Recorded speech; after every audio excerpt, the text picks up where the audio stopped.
Students, आज हम लोग बात करने जा रहे हैं एनसीईआरटी क्लास 10th के लाइफ प्रोसेसेस चैप्टर के डाइजेशन के से रिलेटेड ह्यूमन बींग्स में। और ये सब कुछ तो लिखा हुआ है, लेकिन आज मैं इसलिए कर रही हूँ ये एक भी पॉइंट, चाहे वो 1 मार्क्स के हों या 5 मार्क्स के हों, कुछ भी छूटने ना पाए। और बहुत ही सिंपल वे में मैं आपको थोड़ा सा बताने जा रही हूँ। ये आप पेज नंबर 99 पे एनसीईआरटी में डायग्राम देख ही रहे हैं कि टंग है, माउथ है, फिर ईसोफेगस है, और उसके बाद फूड जो पास आता है, फिर ये डायफ्राम है, ये स्टोमक है, स्मॉल इंटेस्टाइन है, लार्ज इंटेस्टाइन है, इधर लिवर है, बाइल डक्ट है और अपेंडिक्स है। ये जो डायग्राम है इसको आप अच्छे से देख लीजिएगा और रफ में बनाने की प्रैक्टिस कर लीजिएगा, क्योंकि अगर 5 नंबर का क्वेश्चन आता है एग्ज़ाम में तो आपको डायग्राम जब तक नहीं बनाएंगे मार्क्स अच्छे नहीं मिलेंगे। तो आइए शुरू करते हैं। शॉर्ट में जो इसमें लिखा हुआ है मैंने सिर्फ उस पर कॉन्सेंट्रेट किया है, क्योंकि ज़्यादा फिर आपको 11th और 12th में ही करना है। अभी सिर्फ जितना करना है मैं सिर्फ उसी के बारे में कॉन्सेंट्रेट कर रही हूँ जो एनसीईआरटी में है। तो न्यूट्रिशन जो है ह्यूमन बींग्स में सबसे पहले एलिमेंट्री कैनाल से शुरू होता है। जो पूछ सकता है एलिमेंट्री कैनाल क्या है? It is a long tube from mouth to anus. उसके बाद टीथ आता है, वो क्या करता है? क्रशिंग ऑफ फूड का काम करता है। और वहीं पे सलाइवा जो होता है वो माउथ में ही, जो कि सेक्रेटेड सैलिवरी ग्लैंड से सेक्रेट होता है। और इनके दो काम होते हैं। पहला तो फूड जो है, food is weighted to pass through soft canal. हमारा जो ईसोफेगस होता है बहुत ही सॉफ्ट कैनाल होता है, तो वेट होता है फूड तो आसानी से अंदर चला जाता है। And it also contains an enzyme जिसको बोलते हैं salivary amylase, and it breaks down starch into simple sugar. थोड़ा सा स्टार्च को सिंपल शुगर में कर देता है। तो दो काम आता है सलाइवा का। इसके अलावा माउथ में जो है हमारे टंग होता है। टंग क्या करता है? Mixes food with saliva. और दूसरी बात है टेस्ट में का भी काम करता है, जो हम पिछले क्लासेस में पढ़ चुके हैं। अब चलिए, जब माउथ में इतना काम हो गया उसके बाद ईसोफेगस में, जिसको फूड पाइप भी बोलते हैं, उसमें फूड जाता है।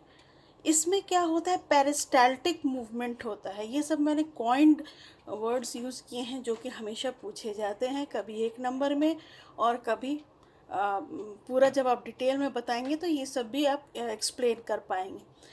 तो पेरिस्टाल्टिक मूवमेंट क्या होता है? रिदमिक कॉन्ट्रैक्शन होता है और रिलैक्सेशन, जिसमें कि फूड जो है धीरे धीरे नीचे की तरफ स्टोमक पे जाता है। जब स्टोमक में फूड जाता है तो एक्सपैंड कर जाता है वो, क्योंकि जैसे ही फूड एंटर करता है तो एक्सपैंड हो जाता है। और उसके जो मस्कुलर वॉल्स होते हैं वो हेल्प करते हैं, डाइजेस्टिव जूसेस निकालते हैं, फूड को उसमें मिक्स करते हैं। अब डाइजेस्टिव जूसेस जो होते हैं वो गैस्ट्रिक ग्लैंड्स निकालते हैं। गैस्ट्रिक ग्लैंड्स क्या क्या निकालते हैं? पहले तो वो HCl, hydrochloric acid, acidic medium provide करते हैं। HCl निकालते हैं और पेप्सिन निकालते हैं और म्यूकस निकालते हैं। HCl जो होता है वो एसिडिक मीडियम प्रोवाइड करता है, और पेप्सिन जो होता है प्रोटीन के डाइजेशन में ये हेल्प करता है, एंजाइम होता है, और ये एसिडिक मीडियम में ही काम करता है, तो इसीलिए HCl ज़रूरी होता है।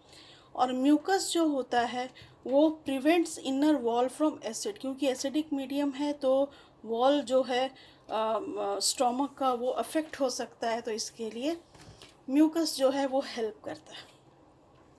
इसके बाद जो है स्पिंक्टर मसल होता है, जो वो release small amount of food into small intestine. मतलब स्टोमक से स्मॉल इंटेस्टाइन में जाने के बीच में स्पिंक्टर मसल काम करता है। ठीक है, ये 1 नंबर के क्वेश्चन में आया हुआ सवाल है। अब स्मॉल इंटेस्टाइन क्या है? Longest part of alimentary canal, coiled होता है, और ये site for complete digestion of carbohydrates होता है। याद रखना है कि कार्बोहाइड्रेट का कहाँ होता है कंप्लीट डाइजेशन? तो वो होता है स्मॉल इंटेस्टाइन में। And it receives secretions of liver and pancreas.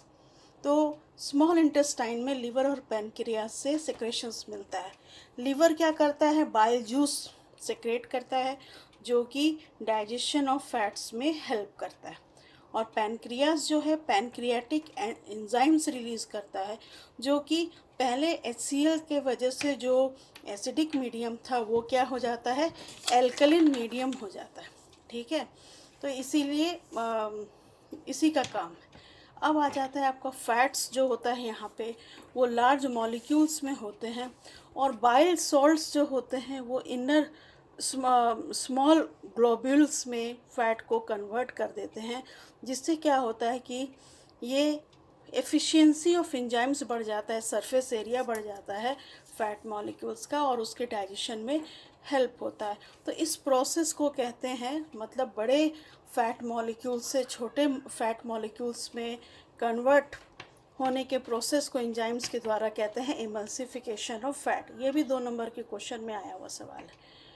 अब पैनक्रियास जो है वो पैनक्रियाटिक जूस निकालता है, और इसमें एंजाइम्स होते हैं 2 मेनली, एक होता है ट्रिप्सिन और एक होता है लाइपेज।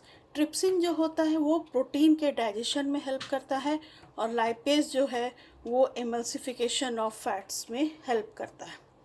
अब वॉल्स जो होते हैं स्मॉल इंटेस्टाइन के, वो इंटेस्टाइनल जूस को निकालते हैं, उसमें कुछ एंजाइम्स होते हैं जो फाइनली प्रोटीन को एमिनो एसिड में कन्वर्ट करते हैं, और कार्बोहाइड्रेट जो कि ग्लूकोज है और फैट्स को फैटी एसिड और ग्लिसरॉल में कन्वर्ट करते हैं। इसके बाद जो डाइजेस्टेड फूड है वो स्मॉल इंटेस्टाइन में एब्जॉर्ब हो जाता है। जो वॉल्स होते हैं इंटेस्टाइन के, उसमें विलाई होते हैं। विलाई जो होते हैं वो फिंगर लाइक प्रोजेक्शंस होते हैं, और उसमें बहुत सारे ब्लड वेसल्स होते हैं जो कि एब्जॉर्ब करते हैं फूड को, और उसको हर सेल और बॉडी में पहुंचाते हैं।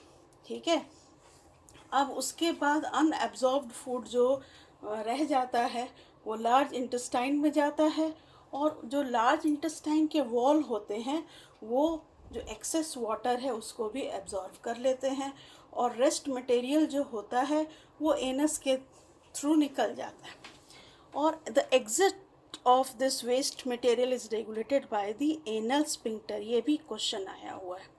ठीक है, तो ये पूरा न्यूट्रिशन था।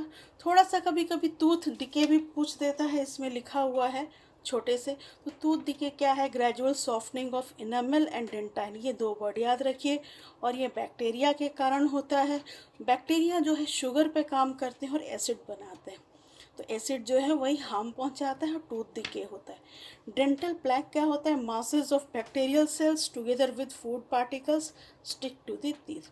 जब हम ब्रश करते हैं तो प्लाक रिमूव हो जाता है, लेकिन अगर इसको छोड़ दिया जाए तो जो हमारे दांतों का पल्प होता है वो उसमें छेद हो जाते हैं और इन्फेक्शंस होता है। तो ये पूरी राम कहानी एनसीईआरटी से रिलेटेड मैंने सिर्फ बताई है, जो पेज नंबर 99 और 100 में है। बस इतनी कहानी है, और ये शॉर्ट नोट्स है, और इसको आप अच्छे से पढ़ लीजिए। 5 मार्क्स नहीं तो 2-3 मार्क्स तो क्वेश्चन आने ही हैं। All the best for your 10th exam 2021. Thank you.